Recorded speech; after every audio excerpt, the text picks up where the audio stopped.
Irmãos, a paz do Senhor. O assunto de hoje corresponde à aula do dia 9 de abril de 2023. Está sendo gravado novamente porque a primeira gravação deu problema, registrou apenas 18 minutos, então estou gravando a aula novamente. Há algumas diferenças, com certeza, porque uma coisa é você gravar uma aula que é dada diante da classe, com as pessoas olhando, fazendo expressões, se manifestando, e outra é você gravar uma aula sozinho, olhando apenas para livros, papéis. Isso serve de lição também para as pessoas que pregam, que ensinam, que aconselham, que o contato visual com a pessoa que vai ouvir você é muito importante. Provoca alterações na sua maneira de expressar. Olhar para as pessoas enquanto você fala, ensina, prega a palavra de Deus é muitíssimo importante, faz muita diferença. Mas nós não podemos deixar de ouvir a palavra porque ela não é gravada nesse ambiente. Então, os irmãos vão de perdoar alguma diferença de expressão aqui e considerar esse pormenor. Mas vamos lá. Vamos fazer a leitura da palavra de Deus em que se baseia este estudo. Está na primeira aos Tessalonicenses, capítulo 4, versículos 13 a 18. Não queremos, porém, irmãos, que sejais ignorantes acerca dos que já dormem, para que não vos entristeçais como os outros, que não têm esperança. Porque se cremos que Jesus morreu e ressurgiu, assim também aos que dormem, Deus, mediante Jesus, os tornará a trazer juntamente com ele. Dizemo-vos, pois, isto pela palavra do Senhor, que nós, os que ficarmos vivos para a vinda do Senhor, de modo algum precederemos os que já dormem. Porque o Senhor mesmo descerá do céu com grande brado, à voz do arcanjo, ao som da trombeta de Deus, e os que morreram em Cristo ressuscitarão primeiro. Depois nós, os que ficarmos vivos, seremos arrebatados juntamente com eles, nas nuvens, ao encontro do Senhor nos ares, e assim estaremos para sempre com o Senhor. Portanto, consolai-vos uns aos outros com estas palavras. É digno de nota que a expressão de Paulo é muito forte desde o começo, pelo fato dele dizer que não quer que os irmãos sejam ignorantes a respeito de um fato e que não tenham esperança. A ignorância da palavra de Deus, de fato, pode gerar grande desconforto emocional e espiritual. Paulo diz que não quer que os irmãos tessalonicenses sejam ignorantes. E no versículo 18, no final deste trecho estudado, ele diz: consolai-vos com estas palavras. Nesse meio tempo, entre Paulo dizer que não quer que sejam ignorantes e que os crentes devem se consolar com essas palavras, ele mostra motivos para que as pessoas não percam a esperança, para que sejam consoladas e para afastarem a própria ignorância. Veja que a palavra ignorante hoje é muito mal empregada. Por quê? Ela denota grosseria, estupidez, maus tratos, mau comportamento, mas não é exatamente esse o sentido que Paulo quis dar à palavra. Quero lembrar os irmãos que é importante estudar a Bíblia, ler a Bíblia, pensando no significado que as palavras e as expressões tinham no tempo em que ela foi escrita. E o Novo Testamento foi escrito praticamente há 20 séculos, 2000 anos. Então as palavras podiam ter um entendimento diferente do que se tem hoje. E isso não pode ser ignorado na hora de estudarmos a Bíblia. A ignorância deste fato, aproveitando a palavra, pode dar ensejo, inclusive, a interpretações muito erradas, ao surgimento de seitas, de heresias, e eventualmente isso acontece mesmo. Bem, outra palavra ou expressão que Paulo emprega nesse mesmo versículo 13 é como os outros que não têm esperança. Não ter esperança, aqui, hoje também está sendo mal empregado. Quando você diz assim, o fulano não tem mais esperança. Você logo perguntando, mas o que ele tem? Ficou doente, eu nem sabia, está passando mal mesmo?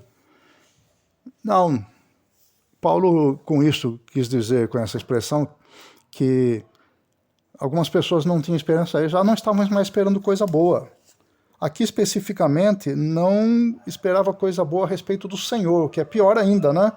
E ele está dizendo que os crentes não devem ser como os demais, as pessoas de fora, que já não têm mais esperança, que vivem esta vida como se o que vem depois ou não viesse nada ou não fosse nada de interessante. E Paulo está dizendo que com os cristãos, aqueles que esperam no Senhor Jesus, não é assim. É digno de nota também que esperança aqui pode ter o caráter tanto subjetivo quanto objetivo. Subjetivo no sentido de que pode ser um sentimento, uma força interior que move a pessoa a esperar algo. E de forma objetiva, trata-se do objeto da esperança, isto é, aquilo que especificamente se espera.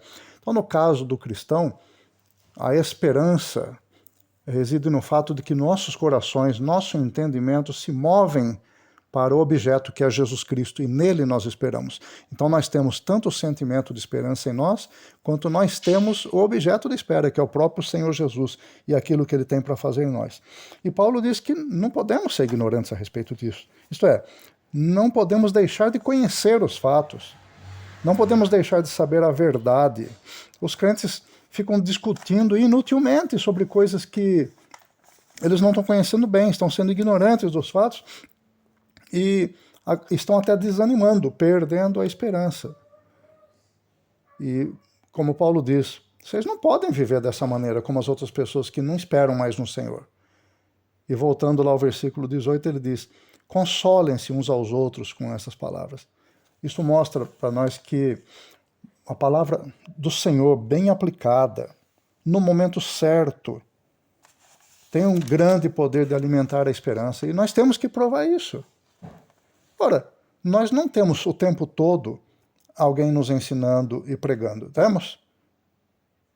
Em muitos casos, talvez a maioria dos casos, é na escola dominical, no culto à noite, e quantos, né? Só no culto à noite. É uma vez ou duas, no máximo 3 por semana, em contato com alguém que está nos ensinando ou pregando a palavra do Senhor. E os outros dias da semana? Como é que nós ficamos? Nós esfriamos? Desanimamos?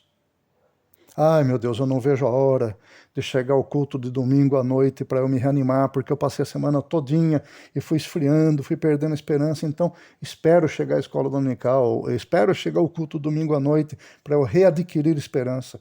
Meus irmãos, não é assim, não pode ser desta maneira. Nós que somos adultos, nós que somos mais maduros na fé, nós temos que nos preparar para dar respostas para a igreja do Senhor, para as pessoas. Quem é que vai dar as respostas? Quem é que vai dar o incentivo? Quem é que vai reanimar as pessoas? Nós vamos esperar isso de quem? Das crianças, dos adolescentes, dos jovens? Ou por acaso não somos nós que temos que fazer isso? Então nós não podemos apenas ficar esperando a palavra de Deus vir até nós. Nós temos que amadurecer, sim, ouvindo a palavra do Senhor, mas também lendo a palavra do Senhor, meditando na palavra do Senhor. Você se lembra do Salmo 1, que eu já citei tantas vezes aqui na escola dominical? Bem-aventurado o varão que não anda segundo os conselhos dos ímpios, não se detém no caminho dos pecadores, não se assenta na roda dos escarnecedores. Antes, tem o seu prazer na lei do Senhor, e na sua lei ele medita dia e noite. Não é só na escola dominical, não é só no culto de domingo à noite, é todos os dias, e é dia e noite. E a palavra diz que bem-aventurado o homem, a mulher também, o varão, a varoa, que pratica isso. Por quê? Porque é bem-aventurado. Porque é feliz, é muito feliz, é mais feliz do que os outros de fora, porque tem esperança. Porque pode esperar no Senhor Jesus. A palavra tem este poder. Quando nós a lemos, nós a ouvimos, quando nela nós pensamos, quando nós a praticamos, quando ela nos move em oração diante do Senhor, ela gera esperança cada dia mais poderosa dentro dos nossos corações. Ela é forte e poderosa dentro dos nossos corações, e ela nos faz a sentir que o Senhor está bem perto, bem presente, pronto para responder nossas orações, pronto para nos socorrer e pronto também para nos chamar para a sua bendita presença, que também é um assunto que nós vamos tratar nesta lição e mais detalhadamente na semana que vem. Então, todos os dias, meus irmãos, porque nós temos que responder às pessoas, nós temos que ter algo, substância da palavra do Senhor, para responder às pessoas, para responder também dentro da própria igreja, porque a maioria das dúvidas em relação à palavra de Deus que vem até nós surge das pessoas que estão ao nosso redor na igreja, pessoas que não conseguem aplicar a doutrina da palavra de Deus à própria vida ou não a compreendem bem. E volto à pergunta, quem vai ajudar essas pessoas ao nosso redor no âmbito da igreja? Quem? As crianças, adolescentes, os jovens?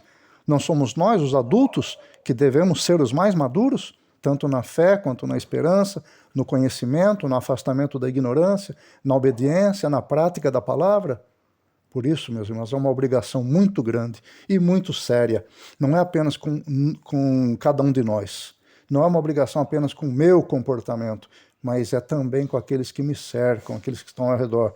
Porque eu devo amar o meu próximo como a mim mesmo.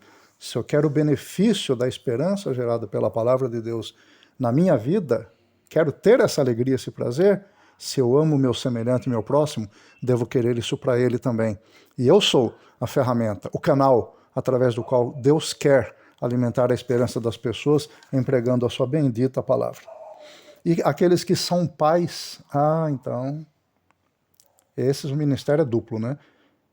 Que é dando respostas na igreja, mas é também com a sua família, com os seus filhos. Eu falo aqui pais e mães, porque a palavra do Senhor diz lá em Deuteronômio que nós devemos falar com nossos filhos a palavra do Senhor, deitado, sentado, em pé, andando, trabalhando pelo caminho, isto é, o tempo todo, em todas as circunstâncias da vida, todos os dias.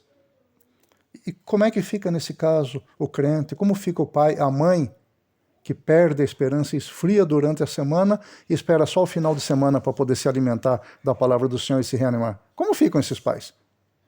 Não podem responder às dúvidas das pessoas na igreja e não podem alimentar os seus filhos. Isso é desastroso, é lamentável e está ocorrendo em grande escala na igreja do Senhor.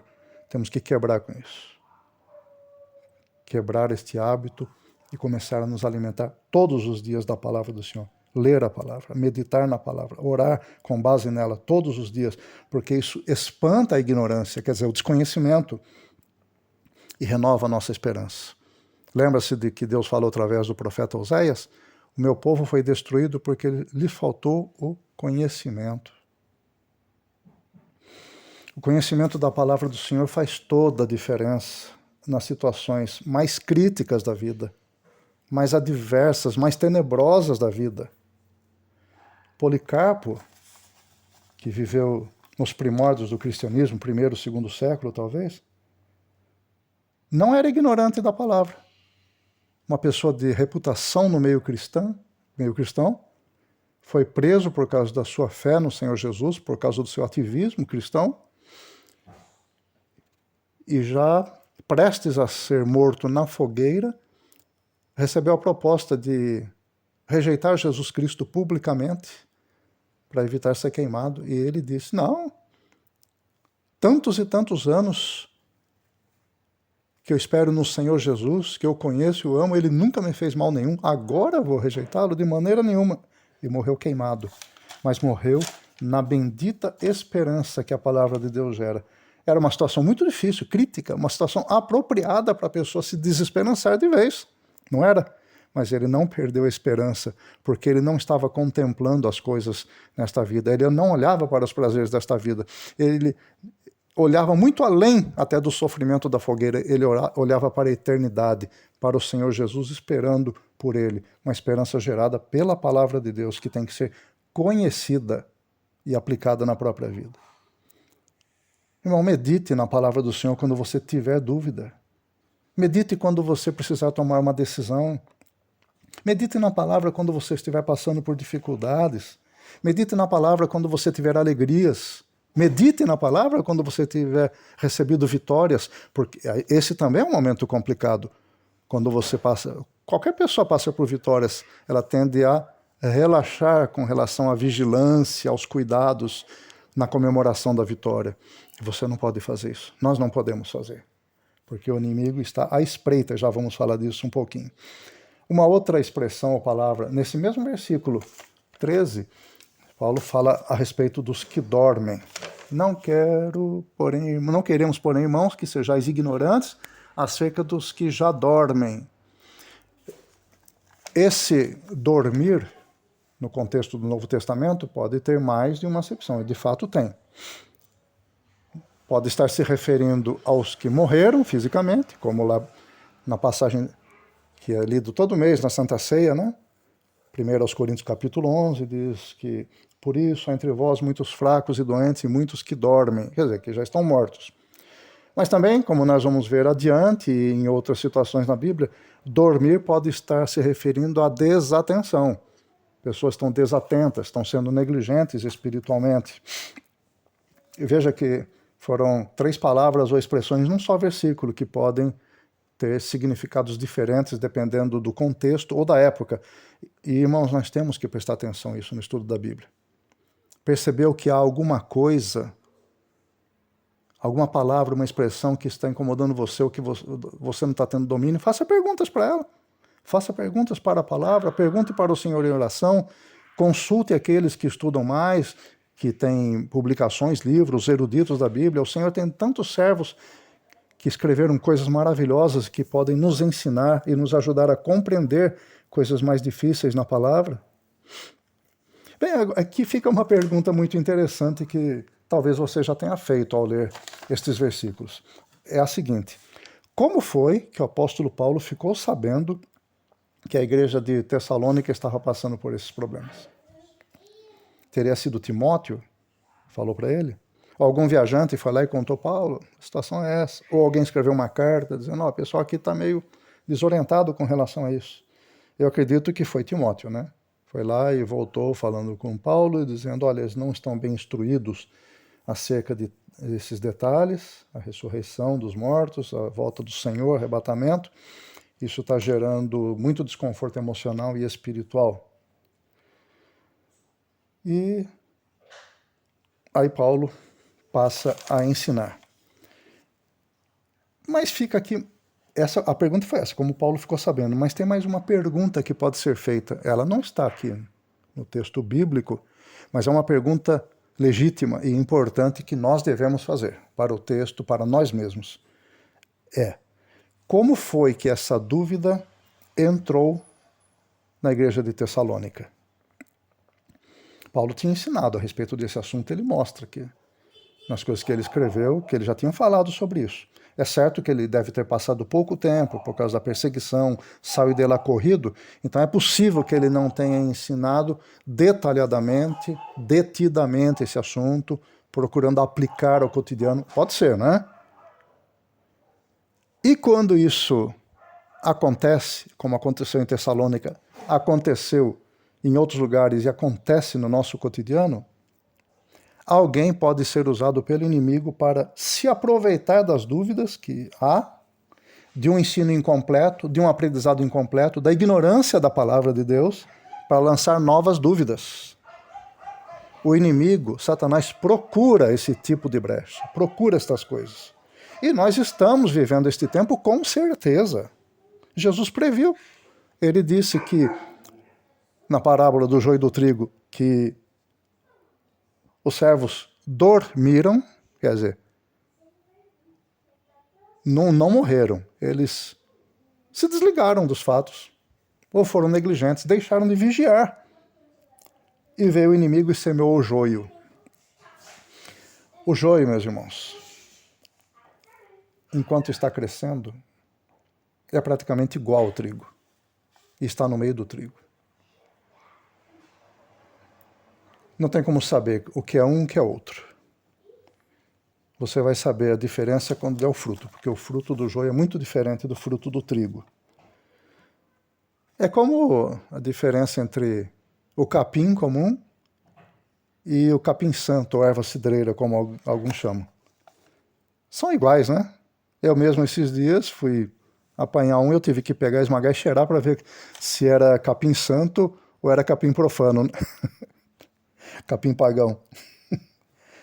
Porque alguém vai fazer chá de capim comum? Chá de colonhão não, né? A gente quer fazer um chazinho de capim santo, de erva cidreira. Pois é. Mas o que é o joio? Voltando ao joio. O que é o joio no meio do trigo? O joio é aquele elemento que contradiz a palavra, mas com sutileza. Ele cresce junto da igreja, ele se desenvolve ali junto, parece mais um entre muitos, mas é alguém que está sendo preparado para colocar um fruto ruim e prejudicar a igreja. Satanás é especialista nisso. Ele fez isso com a humanidade pela primeira vez lá no Jardim do Éden com Eva, lançando dúvida. É verdade, Eva, que Deus falou isso? Já lançando dúvida sobre o que Deus tinha falado diretamente para Eva. E Eva acolheu a dúvida. Antes ela não tinha essa preocupação. Mas quando Satanás lançou a dúvida, ela acolheu a dúvida e a gente já sabe dos resultados. Meus irmãos, a situação de Eva lá no Jardim do Éden era boa, não era? Era maravilhosa. Para começo de conversa, ela não tinha sogra. Estava no bem bom. Não era molestada pelos animais, não tinha perturbação com nada. Nada, nada. E, nossa, que coisa maravilhosa. Ainda no final do dia, Deus conversava com ela e com Adão. Olha que situação maravilhosa. E caíram. A nossa situação comparada com a de Eva, de Adão, é muito, muito, muito mais difícil.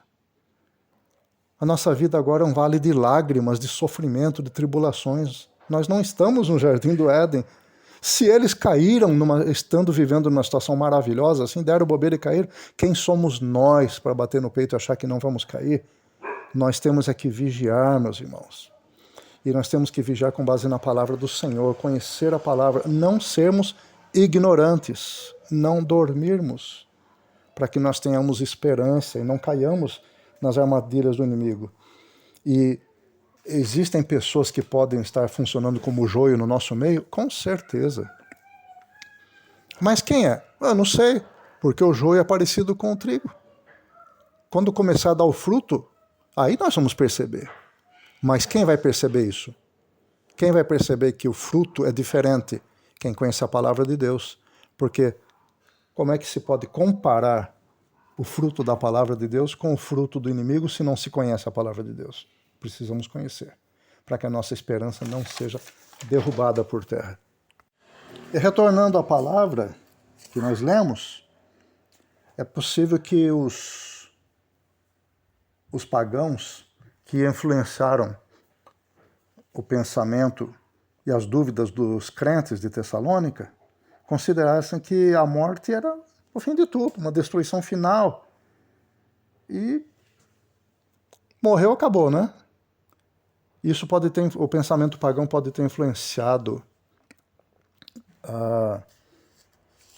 os nossos irmãos de Tessalônica e que, ignorando a palavra do Senhor, passaram a pensar que, e agora? E os nossos irmãos que morreram? Os que estão morrendo?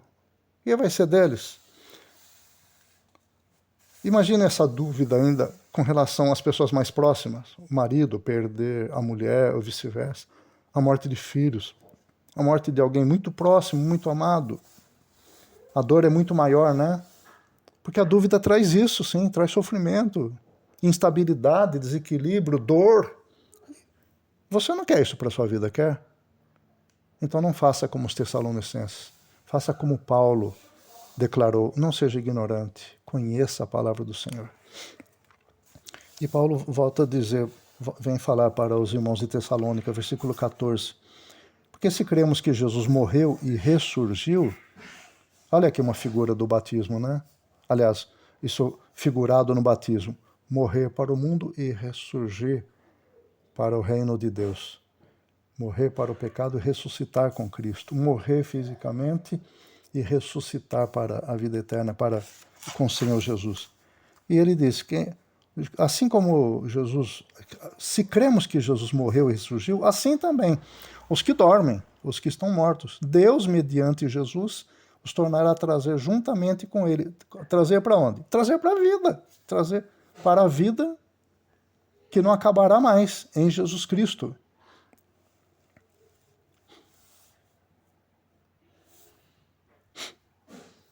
Versículo 15. Dizemos-vos, pois, isto pela palavra do Senhor, que nós, os que ficarmos vivos para a vinda do Senhor, de modo algum precederemos os que já dormem. Esse nós aqui, que ficarmos vivos para a vinda do Senhor, pode sugerir que Paulo pensava que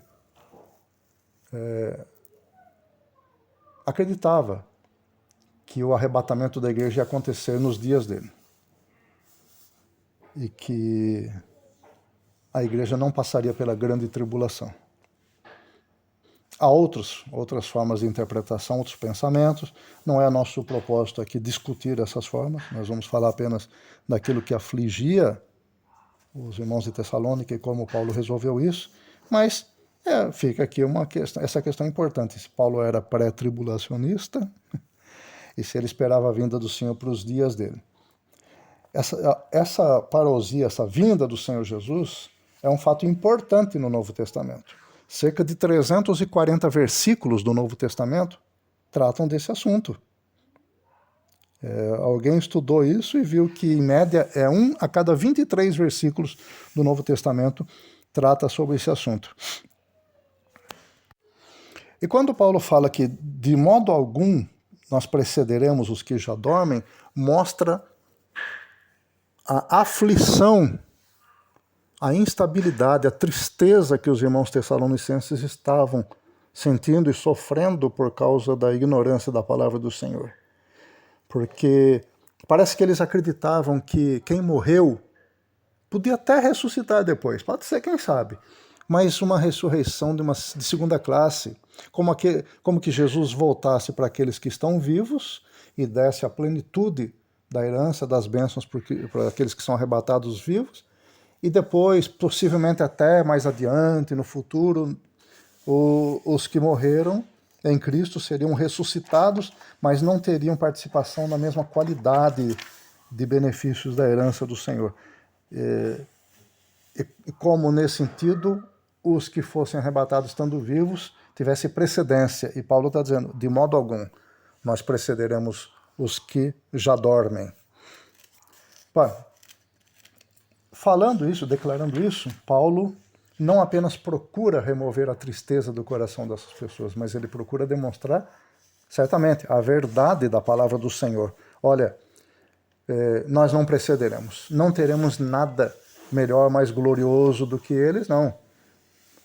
Que Jesus fez para todos igualmente. E vamos ver no versículo 16, porque o Senhor mesmo descerá do céu com grande brado, à voz do arcanjo, ao soar da trombeta de Deus, e os que morreram em Cristo ressuscitarão primeiro. Aí ele vai continuar, já vamos ver. Bem, nesse versículo 16 ele diz que o Senhor descerá do céu com grande brado. A palavra grega traduzida por grande brado é celeusmate, de onde vem a palavra celeuma, que a gente conhece. Hoje celeuma parece bagunça, barulho, estridência, barulheira, de forma geral. Mas aqui o significado original da palavra não está centrado no barulho. O que essa palavra queria dizer naquela época é que Jesus viria assim, como um general, um comandante, com grande voz, com uma voz muito alta, muito forte, dando ordens, uma voz de comando em alto volume.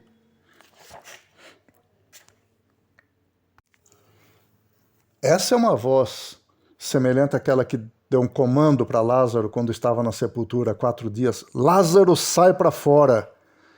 A voz de comando do nosso grande general, o todo-poderoso Jesus Cristo, tirou Lázaro da sepultura com a sua palavra. Agora imagina o Senhor voltando, dando essa voz de general comandando um grande exército vindo dos céus para arrebatar a sua igreja. Mas que evento magnífico é esse? Que coisa grandiosa! E sabia que isso já está prefigurado lá no Antigo Testamento? Por favor, abra comigo lá em Levítico, capítulo 23. Levítico, capítulo 23, versículos 9, 10, 11 e alguns aqui, passados. O Senhor disse a Moisés, fala aos israelitas, Quando tiverdes entrado na terra que eu vos dou, e fizerdes a colheita, levareis ao sacerdote um feixe dos primeiros frutos da vossa colheita. Ele moverá o feixe diante do Senhor para que sejais aceitos. O sacerdote moverá o feixe no dia seguinte ao sábado. E vamos lá, versículo 15. Contareis 7 semanas inteiras, desde o dia depois do sábado, isto é, desde o dia em que tiverdes trazido o feixe da oferta de movimento, até o dia seguinte ao 7º sábado, serão 50 dias. Então oferecereis uma oferta de cereais novos ao Senhor. Bom, essa festa da colheita fala de que da primeira colheita, dos primeiros frutos da colheita, um feixe deveria ser levado ao templo para ser movido na presença do Senhor. Esse feixe representa o Senhor Jesus, porque são as primícias, ele é as primícias da ressurreição de todos. Ele é o primeiro dessa ressurreição, dessa ordem, como Paulo fala lá em 1 Coríntios capítulo 15. Talvez você vá dizer assim, não, mas outras pessoas ressuscitaram antes de Jesus Cristo. Sim, mas morreram. O único que ressuscitou para nunca mais morrer e para ser o Rei eterno é Jesus Cristo. E ele é as primícias, a primeira parte dessa grande colheita.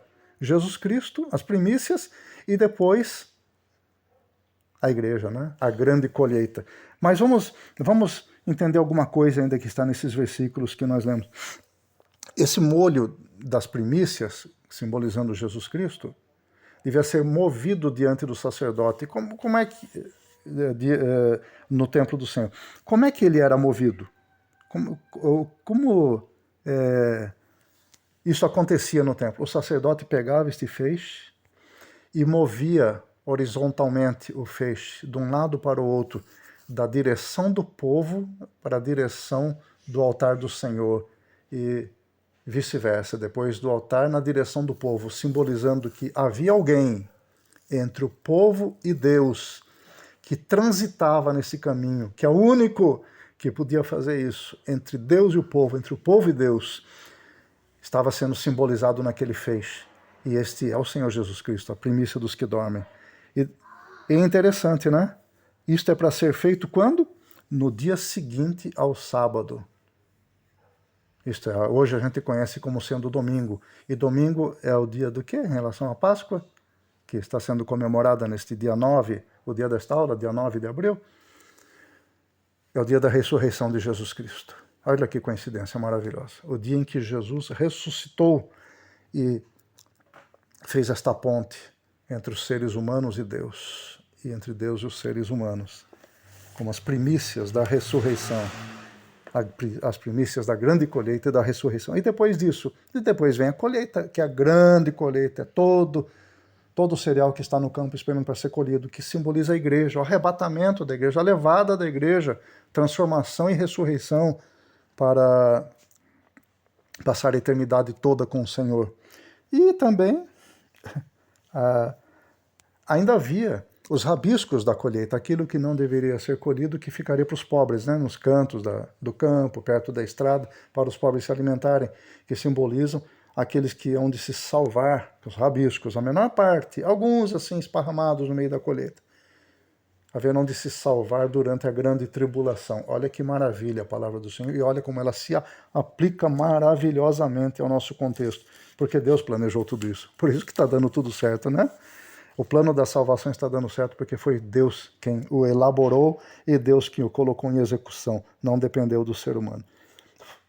Tudo que depende de nós é confiarmos, acreditarmos e aceitarmos e nos mantermos firmes no Senhor Jesus Cristo, para que ninguém tome a nossa coroa. Mas a figura da grande colheita não acaba aí. Ainda havia, depois dos rabiscos, havia o quê? A palha. A palha seria recolhida e queimada. Isto está simbolizando a ressurreição para a condenação, a ressurreição dos ímpios para o juízo final e para a condenação. Você está vendo como é maravilhosa a palavra do Senhor? Vale ou não vale a pena conhecer a palavra do Senhor? Quando nós fazemos apenas uma leitura assim superficial, apenas um devocional, aquela coisinha rápida, só para dizer para Deus que eu li a palavra, viu? Olha, eu li hoje. A gente desperdiça a oportunidade de conhecer coisas maravilhosas, profundas. Lembra-se da parábola do homem que descobriu que havia um tesouro num campo, aí ele vendeu tudo que tinha e comprou aquele campo para poder depois desfrutar do tesouro? Gente, nós temos esse tesouro à nossa disposição. Nós temos que dedicar mais tempo, mais energias, mais vontade, mais ânimo para ler a palavra do Senhor e meditar nela. E meditar também na palavra que é pregada e ensinada na escola dominical, nos cultos. Dando prosseguimento ao versículo... Aliás, ainda no versículo 16, lê-se que ao som da trombeta de Deus. O interessante é que em 1 Coríntios capítulo 15, versículo 52, Paulo fala que essa é a última trombeta. Mas como a última trombeta? Algumas pessoas dizem que não, então, se é a última trombeta, então a igreja só vai ser arrebatada depois da grande tribulação, porque a última trombeta é aquela que já está no final da grande tribulação. Ninguém disse que são as mesmas trombetas, né? E não são, de fato, porque as trombetas de Apocalipse são trombetas de juízo contra o povo ímpio que está na terra. Enquanto aqui, esta trombeta diz respeito à igreja, ao povo de Deus. Não há nada de errado com isso. Esta aqui é a última trombeta para a igreja. É aquela que convoca a última reunião, porque é uma convocação para uma reunião, né? Para a Assembleia dos Santos. É a última convocação para a reunião, é aquela que tira todos da terra, porque a palavra igreja diz isso, né? Chamados para fora. Chamados, convocados para uma reunião fora de determinado ambiente, vão se reunir num outro ambiente, em uma determinada assembleia. Isso é eclésia, igreja. E essa trombeta chama a igreja do Senhor para a última reunião, é a reunião definitiva. Por isso que é a última trombeta, a última que soa aqui na terra, para a nossa reunião, para encontrarmos o Senhor nos ares e estarmos, como diz adiante, para sempre com o Senhor. Então, não tem nada a ver com as trombetas do Apocalipse. Se esta interpretação for a correta, então desfaz a ideia, a interpretação de que a igreja, só por causa disso, da trombeta, vai passar pela grande tribulação. Bem, mas este aqui não é o foco da nossa aula. Versículo 17. Depois nós... depois disso, né? Os que morreram em Cristo ressuscitarão primeiro, e depois nós, os que ficarmos vivos, seremos arrebatados juntamente com eles, nas nuvens, ao encontro do Senhor nos ares, e assim estaremos para sempre com o Senhor. Veja só que coisa interessante, né? Os que morreram em Cristo vão ressuscitar primeiramente, e depois nós. Mas esse depois não é um transcurso de tempo muito grande, não. Um piscar de olhos, indivisível o tempo. Por quê? Eles ressuscitam e estão subindo, assim, numa fração bilionésimo de segundo, ressurreição, e subindo para os ares, e nós sendo arrebatados, acompanhando nessa subida para os ares, e encontrarmos o Senhor, toda a igreja nas nuvens, nos ares. Irmãos, aqui com relação a estar nos ares, nos céus, nas nuvens,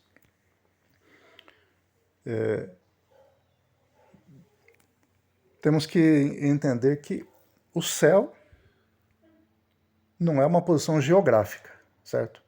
Pode ser que isso aqui tenha sido escrito assim, para facilitar a nossa compreensão, mas não é uma posição geográfica. Tanto é que o arrebatamento vai ser instantâneo em toda a face da Terra.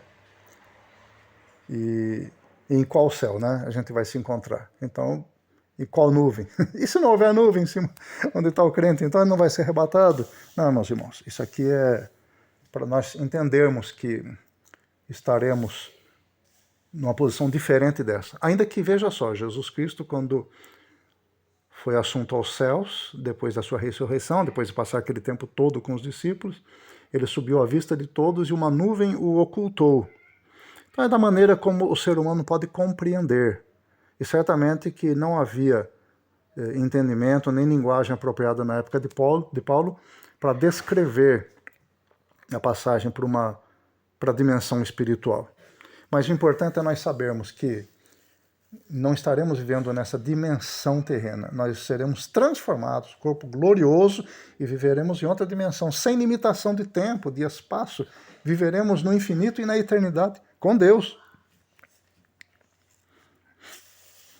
E o principal fato, a coisa principal deste versículo para nós são as últimas palavras, quando Paulo diz, e assim estaremos para sempre com o Senhor. Isso é que é importante.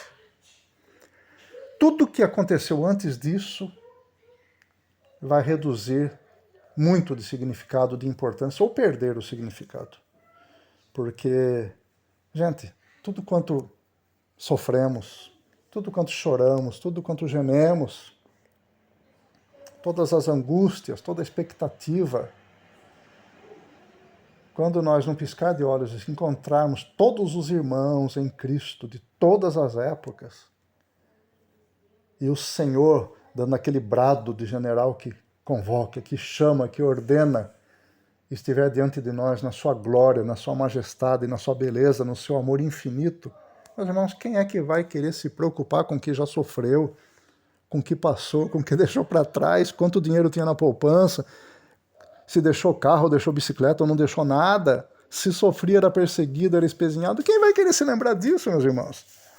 Estaremos para sempre com o Senhor, coisa maravilhosa. Nós temos que ter essa esperança no coração. A igreja está perdendo essa esperança, irmãos. As igrejas, cada vez em maior número, não estão mais ensinando arrebatamento, a volta do Senhor, a parousia, não estão mais falando da grande tribulação. Hoje em dia não se prega mais um evangelho da verdade. Hoje em dia cada vez mais as igrejas estão pregando o evangelho agradável aos ouvintes. O evangelho que tenha significado para aquilo que a pessoa acredita, sente que está vivendo. Prega-se mais um evangelho de experiências, de coisas subjetivas, daquilo que a pessoa pode experimentar, se sentir bem, ir para casa feliz porque o ego foi massageado. Resolve alguma coisa isso? A pessoa vem para uma igreja como essa, ouve uma palavra como essa, que eu estou falando agora, de pouco significado, ou nenhum, e volta para casa tão ignorante ou mais quanto quando veio para a igreja. De que serve isso? Às vezes as pessoas ficam aborrecidas com o ensino mais duro, com mais altas vozes, com clamor que o pregador, o ensinador, o professor fazem para os ouvintes. Às vezes alguém fica aborrecido e não gosta de ser cobrado dessa maneira, de ser tratado assim, de ter que ouvir quem é essa pessoa para falar dessa maneira com a igreja, comigo. Meus irmãos, o que está no coração de um pregador que é vinculado à verdade, que não abre mão, não arreda ao pé da verdade, o que está vinculado ao coração daquele que ensina, que passa a semana inteirinha, que gasta 10, 15, 20 horas, fora o que já estudou durante a vida toda, passa esse tempo se preparando durante uma semana, apenas para dar 50 minutos de aula na escola dominical. Você não faz ideia do que passa no coração dessas pessoas. Quem ensina e quem prega, as pessoas que fazem isso, que estão vinculadas à palavra da verdade e não abrem mão dela, sofrem para preparar uma aula, sofrem, gemem, choram, oram para preparar um sermão, porque amam a verdade, porque amam o Senhor e querem que as pessoas também percebam e sintam este amor e conheçam a verdade e deixem de ser ignorantes, nem que para isso tenhamos que falar mais duro, falar mais alto para sacudir a pessoa, porque é melhor ser sacudido agora, ouvir uma voz mais alta agora e conhecer a verdade, ser liberto e passar a ter esperança no Senhor e conhecer todas estas maravilhas do Senhor e esperar por elas, do que viver como sendo apenas um cristão nominal, com ego massageado, e que volta para casa tão ignorante ou mais do que quando veio para a igreja. Quantos pastores estão massageando o ego dos frequentadores da sua igreja? Musiquinhas agradáveis às pessoas, mesmo que Deus não goste da música, mesmo que isso não impressione a Deus, não sirva de louvor e de adoração, não importa. O que importa é que as pessoas sejam bem acolhidas e ouçam músicas que sejam agradáveis a elas, que falem da sua realidade, mas da sua realidade humana, e não da sua miserável realidade espiritual.